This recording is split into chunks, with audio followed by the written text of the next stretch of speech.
From the one and only, this is a Local 10 News Update, sponsored by FHIA, Florida Home Improvement Associates. Good afternoon, South Florida. I'm Christy Kruger. And I'm Janice Fernandez. Here's a look at stories making news on this Friday. A multi-vehicle crash leaves one person dead and several others injured. It happened on Davie Boulevard just off I-95 in Fort Lauderdale.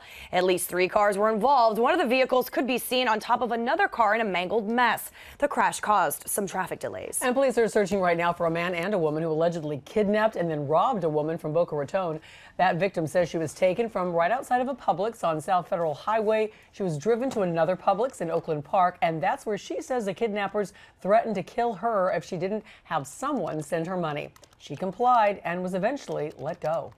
4 men are in custody after they were seen breaking into cars in the Westchester area. One homeowner took matters into his own hands, chasing them down the road where police say the suspect shot at him. The crooks did not get very far, crashing into another vehicle before trying to hide in nearby yards. They were arrested and now face several charges, including burglary and attempted second-degree murder.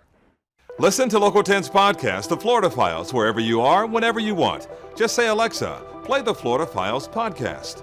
Getting the latest episode of Florida Files. Here it is from TuneIn. Previously on the Florida Files. Or just ask Siri, I want to hear the latest Florida Files podcast. Here's the newest episode of the Florida Files. Get the Florida Files on Alexa, Google Home, or Apple devices just by saying play the Florida Files podcast. The Florida Files from the one and only Local 10. And officers responding to a scene of a hit-and-run crash that happened in Miami. It happened in the area of Southwest 1st Street at 14th Avenue.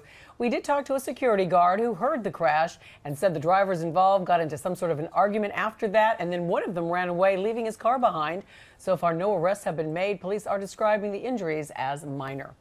As breaking news happens, we have you covered on air and online. Just head on over to local10.com for more local news coverage and updates.